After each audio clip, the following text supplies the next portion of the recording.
I genuinely cannot believe 2024 is already over. This has really felt like one of the fastest years to have gone by, and it's not for a lack of video games. More than any other year that I can remember, looking back over the 65 plus games that I played this year, I actually played a lot of games that came out this year. But I also played a lot of games that didn't come out this year. I always like to look at the 5 best games from this year and the 5 best games that I just played from whenever.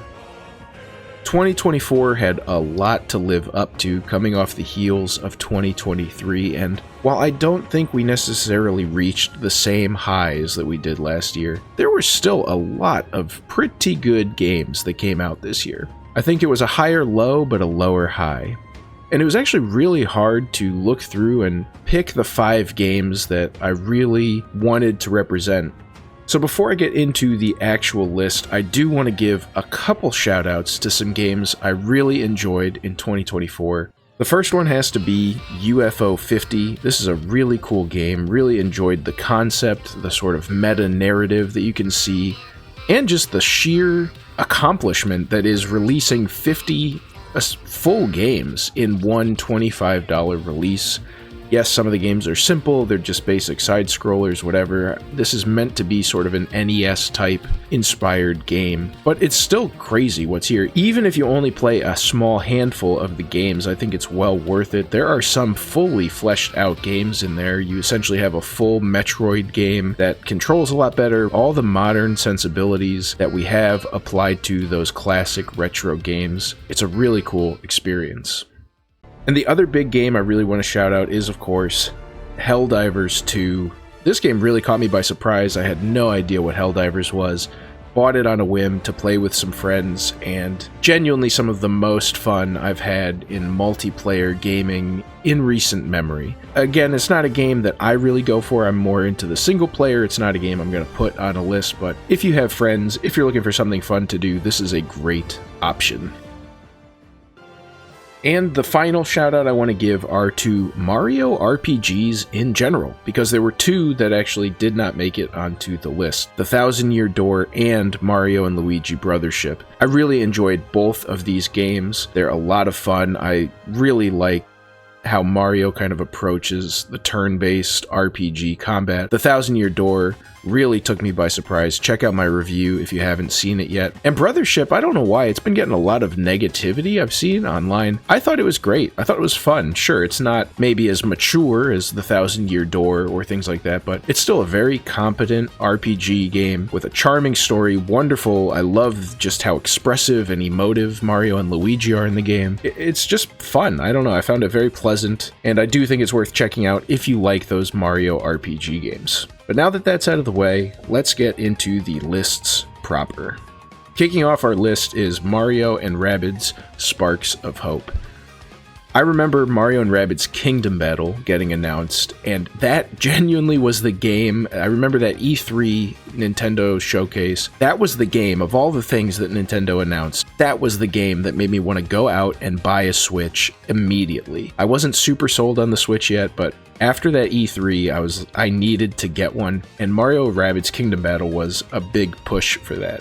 So a sequel, you know I'm going to go for it, you know I'm going to enjoy it. I really loved Sparks of Hope. I don't think it's necessarily as good as Kingdom Battle. It kind of went in its own direction. I felt like the combats were more puzzles for you to solve how to defeat them as efficiently as possible, versus the first game feeling a lot more similar to the XCOM style strategy games. Slightly different vibes, but I think this game still succeeds really well at what it's trying to do. I did find in this one more so than the first one, because a lot of those encounters did feel like puzzles, did feel like equations to solve, that I was using different characters more often compared to Kingdom Battle. You really do want to morph your party to the needs of the encounter that you're facing. Overall, this is still a great strategy game. I think as long as you take that sort of change in perspective when you go into it, that it really is more a puzzle game. How am I going to solve this encounter? Versus Kingdom Battle's much more strategic. How do I fight and move and react sort of to the enemies? I think you really can enjoy it. It's got a lot going on. Coming in at the bottom of the 2024 list is Balatro. Call it peer pressure if you want, but the fact that this game is up for Game of the Year at the Game Awards blows my mind. It almost doesn't feel real to see such an indie game developed by one person making it into that category. It's crazy. But the game is very deserving. This is such a cool take on the roguelite deck builder genre. It's a lot of fun to play your poker hands, get the different jokers, the number of different decks that you have. All of that really comes together. I don't think it has necessarily the same depth as something like Slay the Spire. I just wish that there was more to the different decks that really made them play differently. Different decks, you might be looking for specific jokers, but essentially, once you get to the higher stakes, you're really looking for essentially the same sort of builds regardless of the deck you're playing. But that said, I put countless hours into this game. I still put hours into this game. It is so much fun. It's a great example of what you can do with these sort of established genres, but still having a unique twist on it, and I really appreciate it for what it is. Next on the non-2024 list is Marvel's Midnight Suns, another strategy game, and another game that really took me by surprise. A deck building kind of Persona light game where you hang out with Marvel heroes. It doesn't sound like it's going to work. When I was reading about it, hearing about it, it didn't make sense. But when you actually get in and play the game, it actually works great. The strategy of the different cards that you have, building your decks so that your characters, again, work well by themselves, but also synergize well with the other heroes you might be bringing with you on a mission. There's a ton of build variety across the different combinations of characters you can use. It's sort of like a puzzle. You want to optimize and essentially, can you clear all these enemies in one turn? How do you position your guys? How do you use your cards? In what order? There's a lot of cool mechanics that they introduce that help you extend your turns, get more actions on each of your turns. The story is pretty cool. It's nothing amazing. It's a Marvel story, but it's still good. The characters are great. The voice acting is phenomenal. It's so cool to see that they got the Spider-Man voice actor, for example, from the Sony games. Interacting with all of the different Marvel heroes is great. It's a lot of fun. It was kind of weird because there's sort of this almost undertone of romance when you're hanging out with these people, but it never goes anywhere, so it can be a little cheesy for sure. If you're a fan of strategy games, I think this game has a lot to offer. Sure, maybe it's not the most in-depth, the most technical, but there is a lot here, and I think it's a really great time to play through. So every year it feels like I really dial in on a video game series. This year it wasn't a series so much as it was Final Fantasy VII. Somehow, this was the only Final Fantasy game that I had never played. I love Final Fantasy. I have played every Final Fantasy game, but for whatever reason, 7 always eluded me. So actually, my first introduction to 7 was with Final Fantasy VII Remake a couple years ago. So I was still very excited for Rebirth. But in the lead up to Rebirth and shortly after its release, I started playing Final Fantasy VII as sort of a companion game while I was playing through Rebirth, and I really enjoyed that I did this. It made me appreciate Remake so much more. It blew my mind how faithful they were to the original while still somehow taking a 4 or 5 hour part of the base game and making it this 30-40 hour journey. It's hard to say exactly the same for Rebirth because they do take a few more liberties with the original story, the original narrative, but at the same time, you really do get to experience just the scope and scale that was unimaginable back on the original PlayStation. Going to all the different places, Costa del Sol, the Golden Saucer, it's awesome to see it realized in this modern technology. But at the same time, I feel like they were a little too nervous of there being downtime or just not enough to do. We have to make this city, and so we have to force you to explore it. There was, especially in the middle of the game, I thought it really dragged. But the intro, the beginning couple chapters, and then the ending, the last few chapters, are just so good. The story, the narrative, the characters. That's what I loved so much about Remake. It really made me appreciate why everybody likes Cloud so much, likes Aerith, likes Tifa. The voice acting in this game, the time that they give these characters to build and grow with one another and connect with one another, really works on a narrative level and invests you in the story.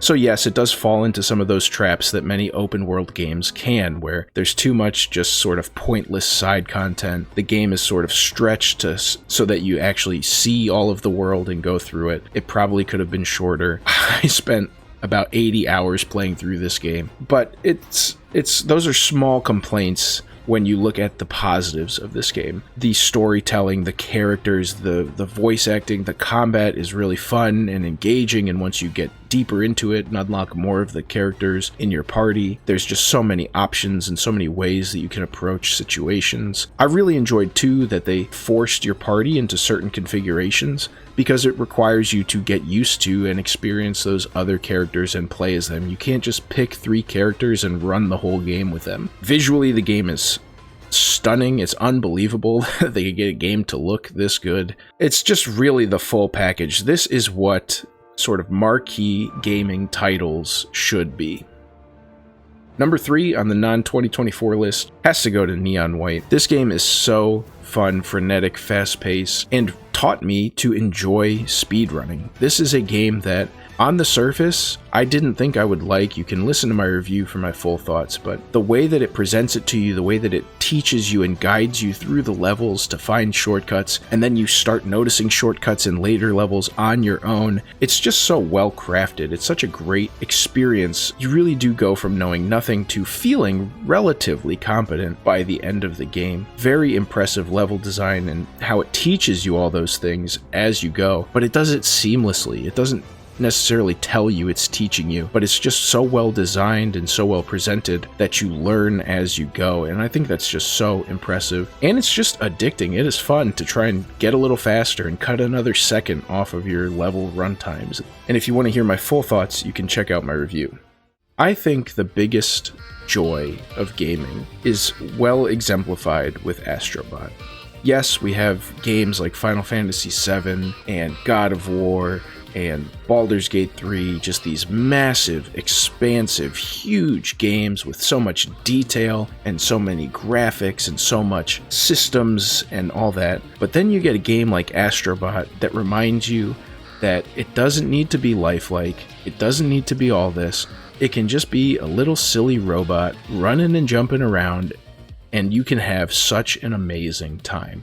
The gameplay in Astro Bot is simple, but so effective. All of the different movement capabilities that they give you in the different levels, all the different themes, the barrage of nostalgia that they pour onto you with all the different bots. It is such a pleasant, fun experience. The soundtrack is great. It's the full package. It reminds you why games are fun. This is just pure gaming joy condensed into a single 12 to 15 hour experience. No, it's not necessarily groundbreaking, but it just does everything right, and it excels at what it aims to do. And it's still one of the best uses of the PlayStation 5 controller. This is one of the most next-gen feeling games because they actually took the time to integrate the controller and use its features so well. The haptic feedbacks that you get, the way that you control Astro Bot with it, it just works, and it shows really what the PlayStation 5 is capable of.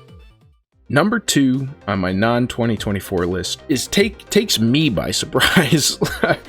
It's Ghost Trick Phantom Detective, a visual novel where you play a dead guy who can somehow possess objects with his spirit to manipulate them, and uses these powers to solve the mystery of his death. Listen, I don't really go for visual novels, but this one seemed kind of cool. There was a my classic statement. There was a humble bundle, and I decided to buy it with this and a couple other, like the Ace Attorney games and some of the other Capcom games. And oh my gosh, am I so glad I played this game. The story is so cool. It's a really interesting narrative. There's a lot of twists and turns and revelations and red herrings and all this stuff. The gameplay is surprisingly fun. It's really a puzzle game as you try and figure out which objects you need to manipulate and how to either stop someone from being killed or do whatever you have to do to make it through the narrative.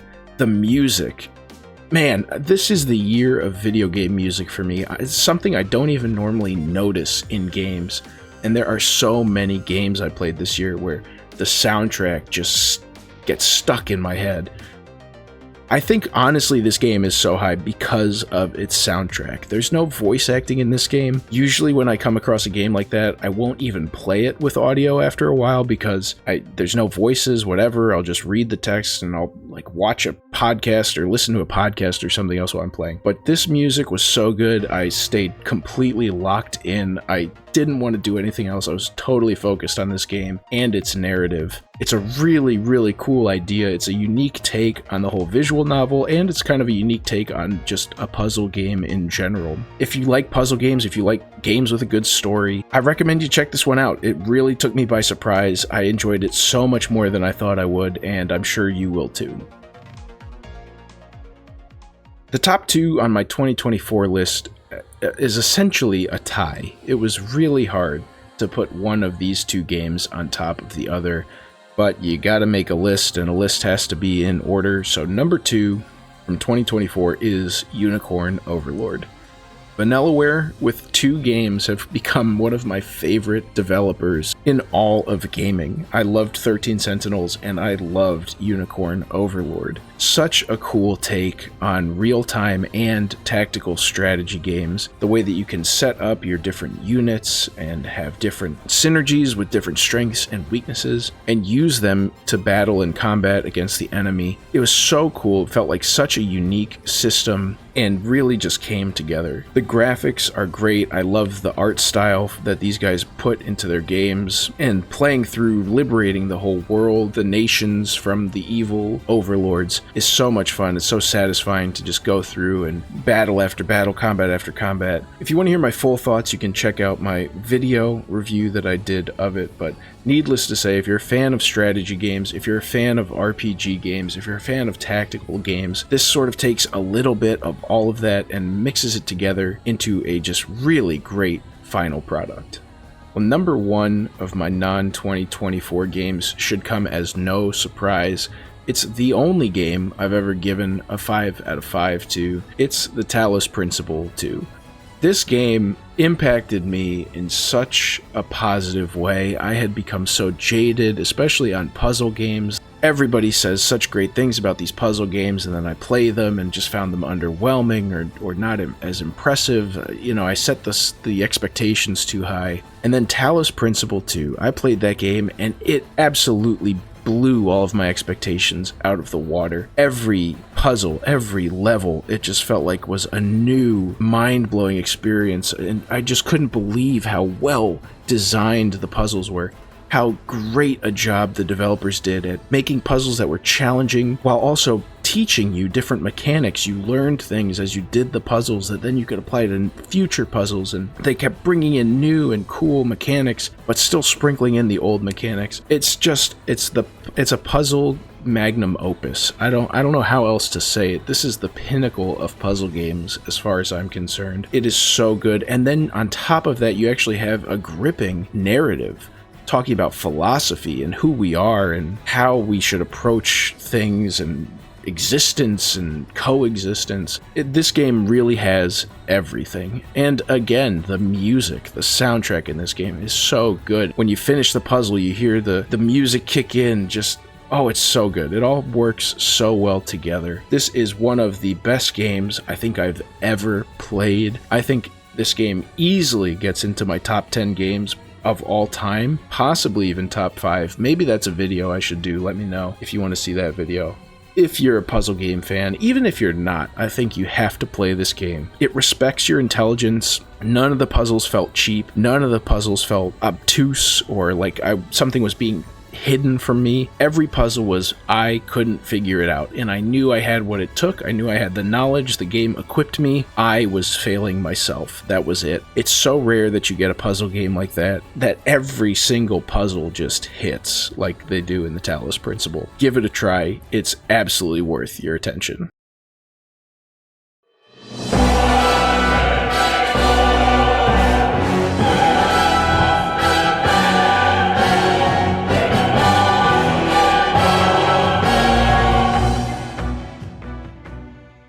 It's no secret that I love RPGs. Every year, an RPG seems to top my Game of the Year list, and this year is no different with Metaphor ReFantazio. I love the Shin Megami Tensei series and the Persona series which spun off of it, and now we have a new spin-off essentially with Metaphor. Yes, they didn't really use a lot of the same demons, but it's essentially a Persona game. You are a nameless protagonist set about into a world. I really enjoyed the fantasy setting of this world. I thought it was pretty cool that the whole game is a metaphor, and they kind of present that to you at the start. The opening story can be a little cringe, but I think once you get through it and into the meat of it, it actually does get really interesting. A lot of the different social links, bonds in this game are really engaging stories. It's really interesting to see how your party develops and grows over the course of the game's narrative. Instead of personas, you have archetypes, which is essentially a job system. And for the most part, I think this worked really, really well. I think it's arguable whether Persona's system is better than this system, but they're both pretty interesting in how you balance the skills that each of your party members have so that you can do things like exploit weaknesses, buff your party, debuff the enemies. And having the more limited skill swapping from different archetypes did add to that idea of, okay, really being focused and intentional on which characters had which skills so that you could do all the things you sort of wanted to do in combat. I really like how they streamline too a lot of the social side of the Persona games. This game clocks in at around 70 or so hours, which is a lot less than Persona 5's 100 plus, and then if you look at Royal, like 150 plus. But that actually works. Rather than having months and months, you have a very brief window of time. I think the game goes for about 4 months. And so every time you spend time with one of your bonds, they level up, and that streamlining felt really good. Getting your different traits leveled up did not feel as tedious as it could in the Persona games. I think that just makes this game a lot more approachable and ingestible.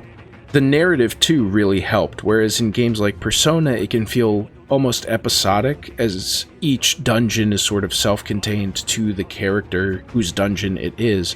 In this game, because you are following a more traditional fantasy story, you know who the bad guy is from the beginning. You know what you're working towards, and each dungeon is a step on the way to reaching that goal of becoming the king of this land. So I think the narrative worked a lot better. I think it flowed a lot better, how they sort of adapted that. All the additional dungeons that you can go and explore for the different bounties and side quests were great, much better than something like Mementos in Persona 5, because these were all real dungeons that were designed and they had different enemy types, and each one required a specific approach to that dungeon. I really enjoyed the combat system. Getting additional attacks based on weakness exploitation was very interesting in how you juggled combat, juggled the order of your party to make sure that you maximize the number of actions you could take each turn. The one issue I had with it was that the overworld combat was almost too impactful to the overall game. When you're running around the overworld, you try and attack the enemies, and if you attack them, you'll stun them and get a first strike. But if they hit you, they get to go first. This was kind of this weird, very swingy nature of the game. If you get the stun off, you can essentially kill the enemy 9 times out of 10 before they even get a chance to do anything. But if they hit you, they can almost wipe your whole party in one turn. So it didn't really feel as challenging as some of the other games in the series, Persona or Shin Megami Tensei specifically. Those games, it felt like, because they weren't stunned in the same way, there was more of a back and forth, and sometimes your opponent would just get a really good turn, do a lot of damage, or even wipe your party, but it felt more natural. It felt like a natural ebb and flow. In this game, the combat essentially feels like, did I stun them on the overworld, or did they stun me? And if they get you, it almost feels like it's over. I wish there was a little better balance there. I like what they did with the overworld combat, that once you're strong enough, you essentially don't have to fight all the trash mobs, but I think there could have been a slightly better way of doing it that didn't feel so... It essentially made combat feel secondary for most encounters. Since this is a turn-based game, it did feel a little weird to have most of the combat erased. Again, I'm gonna say it one more time. The music. As good as the music in the other games I've talked about has been, Metaphor's soundtrack might be the best in a video game. The music as you're running around the towns, the cities of the game, grand, epic. The battle music goes so hard. I just don't even know how to describe it. You have to listen for yourself. It is so good. I really clicked for me. I can see it being the kind of music where you either are really on board for it or you're really not. So you may not like it, but it worked for me. I love it. That battle soundtrack just plays in my head 24/7 to this day. I can't get rid of it. It actually might be a medical problem at this point. But Metaphor really does feel like the next step for the Persona series. I really do hope they take a lot of what they learned in developing this game and apply it to some of their future games. As they always do, it feels like each game in these series sort of builds off of the last. Persona 5 built on Persona 4, built on Shin Megami Tensei 5 built on top of that, and now we have Metaphor sort of building on top of those games with how it approaches things, its combat system, and its narrative. A fantastic game, a wonderful RPG, definitely one that you should check out, especially if you like the Persona games, and it's an easy game of the year for me. But what do you think? What is your game of the year for 2024? Was this a good year for games? Was it not a good year for games? Love to hear your thoughts down in the comments below. What game are you most excited for in 2025? Let me know, and I will see you all with the next video.